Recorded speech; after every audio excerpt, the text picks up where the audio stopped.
Okay, I won't answer my old staff's questions and help them, by user BlueBoy714.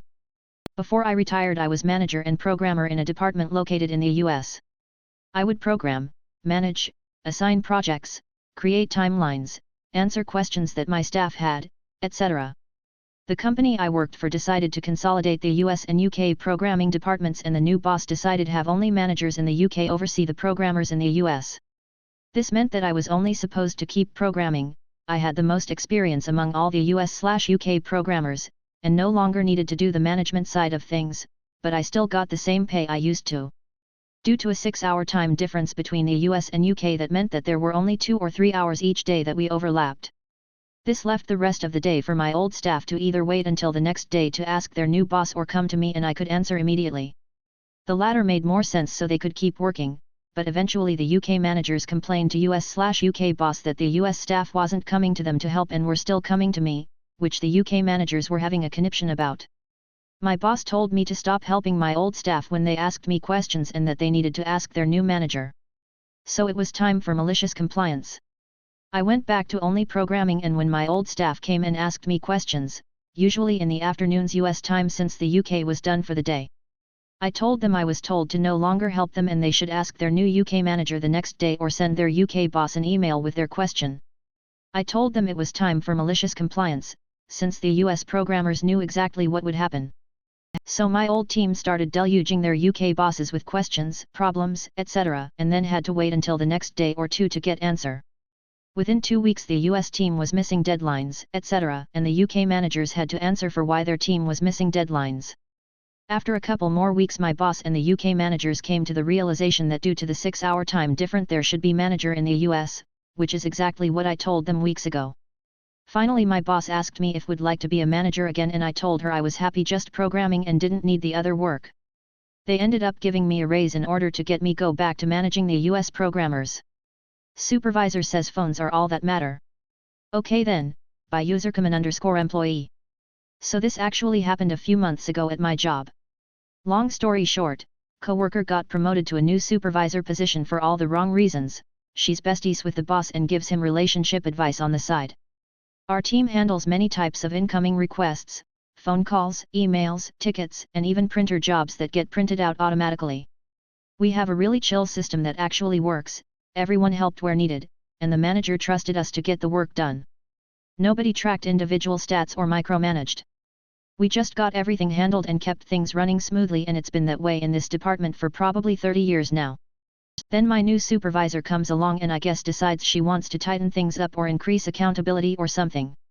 Her big idea? From now on, I'll be tracking phone calls for performance metrics. Make sure everyone's doing their job and no one's slacking. So of course we asked, what about tickets and emails? Those take most of the time.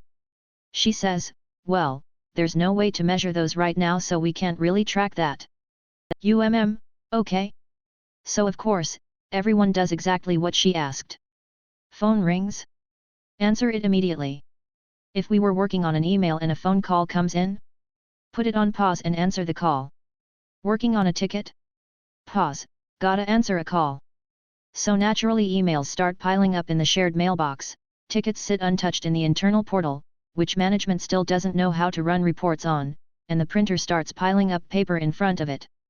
After a couple of days, people from other departments, people from our satellite offices, and even some of our external customers start emailing and calling asking if we're backed up because nobody's responding to tickets or emails.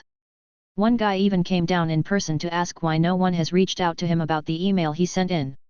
When asked what was going on, we just repeated what supervisor told us. Focus on the phones since that's what matters. A few days later, I saw the supervisor get called into a meeting with the boss.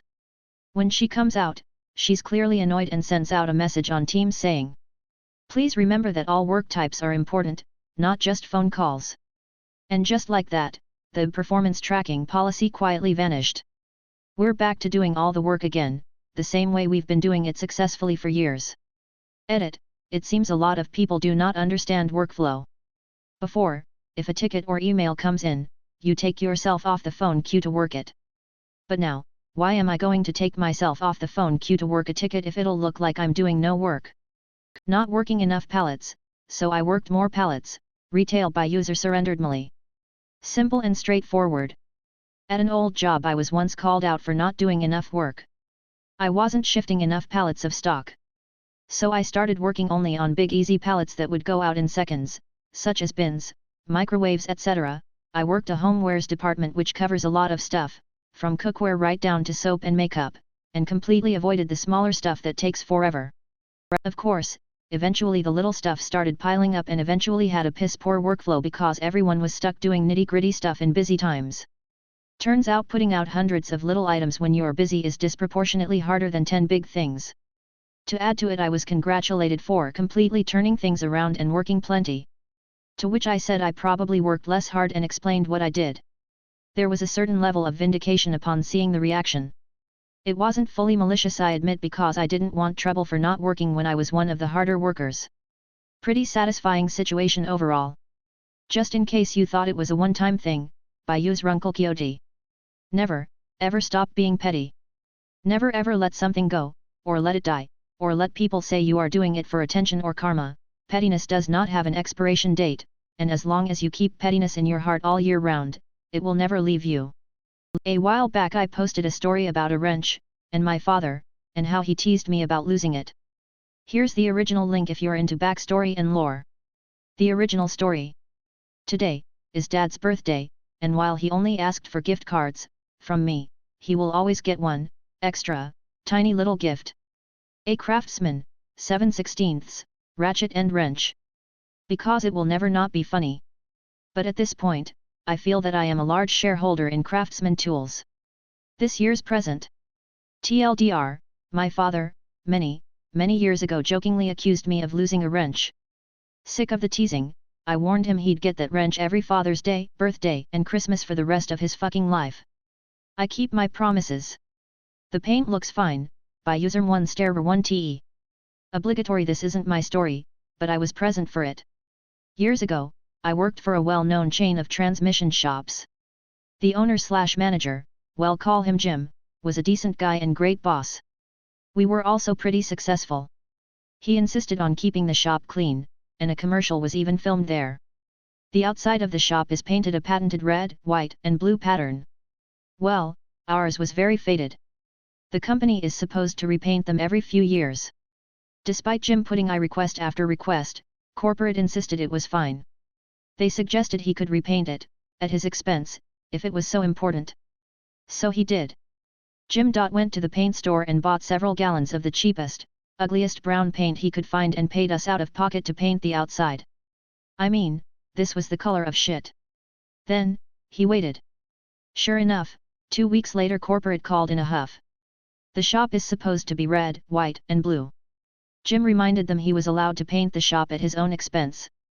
They never said what color. Within a week after that, a crew was sent out and we had a pretty, new paint job.